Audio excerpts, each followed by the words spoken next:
नमस्कार, मैं हूं आपके साथ पूर्वी राय और आप देख रहे हैं एमपी टुडे न्यूज।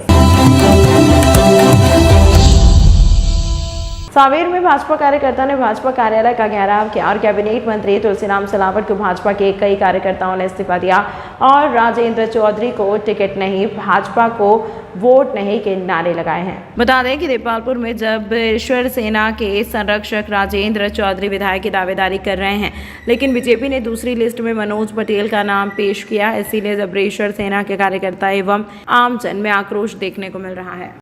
आज ये आपने जो आंदोलन किया है सांवेर में, ये आंदोलन किस विषय में था और क्यों किया गया है, इस बारे में आप क्या कहना चाहेंगे?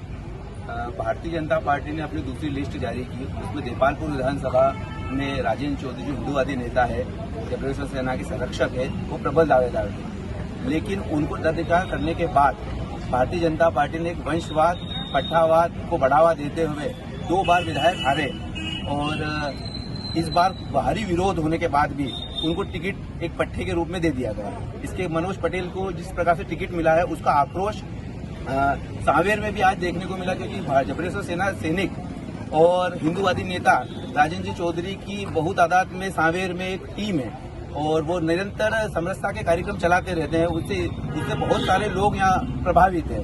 तो आज उनकी भावनाओं को भी आहत हुआ है, इसलिए सारे लोग आज इकट्ठे हुए हैं और सांवेर में विरोध किया है कि अगर राजेंद्र चौधरी को अगर वापस से टिकट नहीं दिया गया है, उनका परिवर्तन भारतीय जनता पार्टी ने नहीं किया, तो उसका विरोध यहाँ का जो एक रूप है वो बड़ा रूप सांवेर में भी देखने को मिलेगा। जैसा कि आप तख्ती लेकर आए हो, राजेंद्र जी को टिकट नहीं, भाजपा को वोट नहीं, इनका इस चीज का प्रभाव कहाँ तक देखने को मिलेगा भाजपा को? इसका मुझे लगता है कि जो पूरे विधानसभा से सांवेर के अलावा 9 संभाग की जो सीटें हैं, 9 इंदौर जिले की 9 सीटों पे भी प्रभाव पड़ेगा। उसके अलावा मालवा की, उज्जैन की जो सीटें हैं 10-12, उन पे भी फर्क पड़ेगा। इस प्रकार ये इंदौर उज्जैन संभाग को दोनों को प्रभावित करेगी। जैसे कि राजेंद्र जी चौधरी एक बहुत बड़ा हिंदुत्व का चेहरा है, तो हिंदुत्व और हिंदुत्व के बाद में बीजेपी का हिंदुत्ववादी चेहरे को टिकट नहीं देना, वो उस विषय पे आप क्या कहना चाहेंगे? उस हिसाब से आज जिस प्रकार से दिख रहा है कि वंशवाद को बढ़ावा दिया जा रहा है और कहीं ना कहीं जिस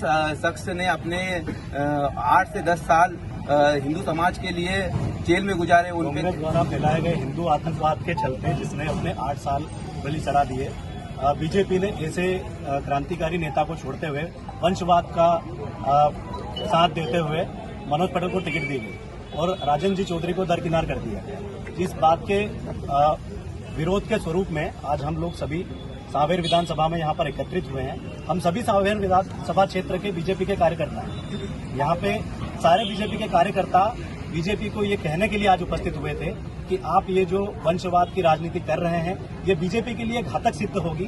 देपालपुर विधानसभा तो आपके हाथ से जाएगी ही जाएगी, उसके अलावा मालवा क्षेत्र की जो 9 विधानसभाएं हैं, ये भी उससे प्रभावित होगी।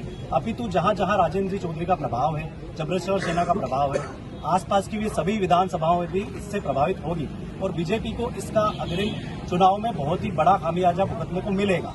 तो इसी बात के संदर्भ में हमारा बीजेपी से ये प्रार्थना है, निवेदन है कि आप अपना जो निर्णय आपने लिया गया है देपालपुर में मनोज पटेल को सीट देने का, उसको बदलें और हिंदू वीर राजेंद्र जी चौधरी को अपना उम्मीदवार बनाएं और प्रचंड बहुमत के साथ देपालपुर विधानसभा में अपनी जीत को अर्जित करें और साथ में ही जितनी भी विधानसभाएं देपालपुर विधानसभा से लगी हुई हैं, जहां पे जबरेश्वर सेना का प्रभाव है, वहां पर भी उसका अच्छा परिणाम आपको मिलेगा।